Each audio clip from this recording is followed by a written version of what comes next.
You all right? I am great. How are you? Fine. All right, well, we're going to jump right in. Hi, everybody. This is Ray with Sunny 99.1 Houston Film Fanatics. We are talking with the very, very talented Eugenio Derbez. Thank you so much for joining us today. Thanks for inviting me. Now, you were in the new movie Overboard. Okay, I have watched the original, I can't tell you how many times, and I was so excited when I heard that they were remaking this movie. Now, how did you get involved in this project? Well, I had a meeting, after I did a movie called Instruction Not Included, that it was a surprise for everyone. It was the most successful movie in Spanish here in the US. I had meetings with the executives at MGM, and they offered me to do the remake of Overboard. And I grew up watching this film. So when I saw that, I was like, really? Seriously? Can I be part of Overboard? I mean, I had a movie star crush with Goldie Hawn when I was young. And I love this movie.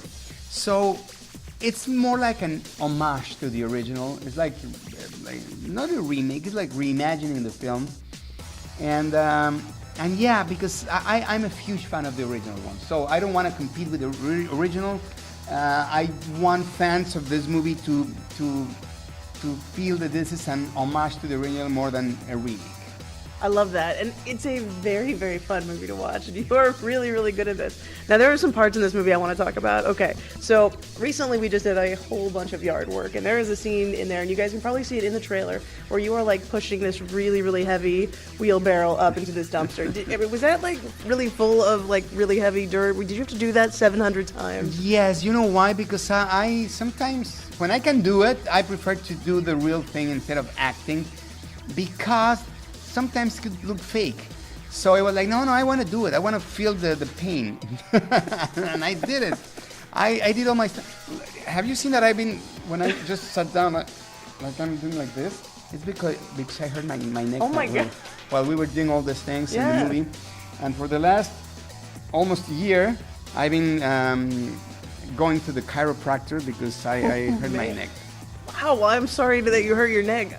But I love doing my own stunts, so that's why. Well, it looks great for what it's worth. I hope that you feel it paid off. I definitely feel like it did.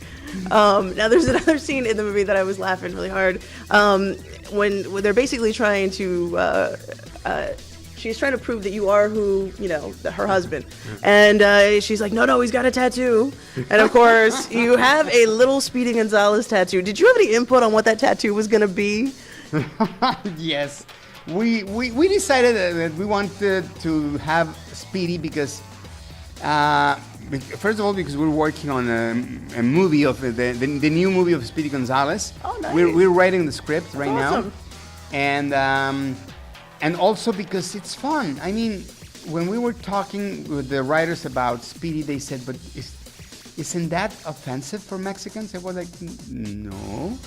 We love the Speedy. Yeah. When I was young, I was watching always in Mexico Speedy Gonzalez. And they were like, but it's a stereotype. It's offensive, right? Well, no. We love Speedy because he's fast, he's Mexican, he outsmarts the gringo cat to bring delicious cheese to his people. I mean, he's amazing. And they were like, oh, well, let's put that line on the movie.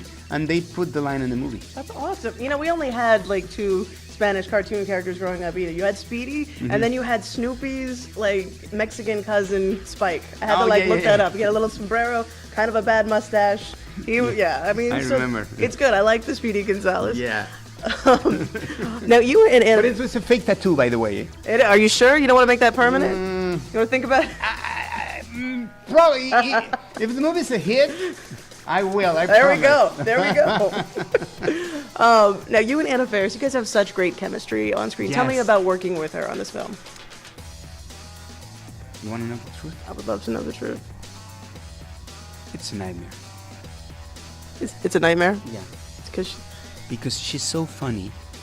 Thank you. That I can barely, I can't act because I crack up every single scene in front of her.